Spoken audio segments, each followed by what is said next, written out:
Give thanks to the righteous Most High, Christ through Yeshua, Christ through us, the team. You know, it's funny. I don't know why. I don't know why I'm drawn in. Well, actually, no, it makes sense to be drawn in. I was gonna say geopolitical issues. I'm not in the military. I don't got no business with that stuff. But somehow, okay, maybe I know a little bit why I'm drawn in. It's because I'm curious about the mind, curious about God. God first, of course. And I'm just curious about a lot of things. And that leads you to be a speculator. So I'm watching some news and it's okay, the news I was watching was 3 years old, I think they said. But I still see a lot of the same stuff as far as concern, a lot of the same concern. So if you're looking at China, Russia, and the United States and India, you got the BRICS nation. I don't know anything like this. First they say that's not the real Putin. Then they say the Rothschild bankers didn't all leave. So it's you got Charles Schwab from the WEF. He's saying he has Trudeau, he has Putin under his wing, and you don't know who's lying. You don't know who's telling the truth. And it's just okay, so check this out. I'm looking at this how I'm looking at this, meaning that, I guess I'm unbiased. So this is a good way to get my analysis. But I mean, yes, I'm an American, but what I'm saying is this is how I see it.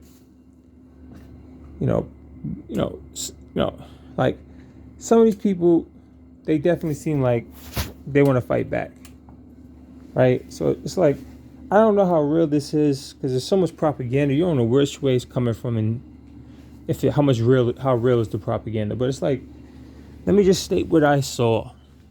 It's I'm seeing India say stuff London robbed them for over $1 trillion. So they seem to have some resentment over that. I mean, that's common sense if it's true. You got Hiroshima in Japan. This is why sometimes I don't trust the Japanese, because I'm saying to myself, it's doubtable to think that they totally forgave the United States for that. The dropping of the A. So it's okay, so I think people have came to an understanding where it's just on a geopolitical level that 9 times out of 10, no one's going to be your friend. No one's going to be your friend. Right? Because everybody's out for self, right? Their own nation, right? If it's enough for everybody, or if it's something that they can't even get and it's no harm to you, you either let them have it or whatever. But my whole point is trying to make this under 5 minutes. I don't have a point. It's no point to make. I'm just giving mine. Okay, so let me just kind of go straight to the conclusion to wrap up here. I only got a minute left, so a couple seconds. But it's look, I think there's nothing to it. It's just part of the things you have to accept, right? There's always going to be there's always going to be issues within the country, without the country, outside of the country. So trying to coordinate, and again, this is why you see people. International marriage, because people are making it, they want to make it, it's just kind of smart, but I'm saying they want to make it hard to have a big kinetic global thing.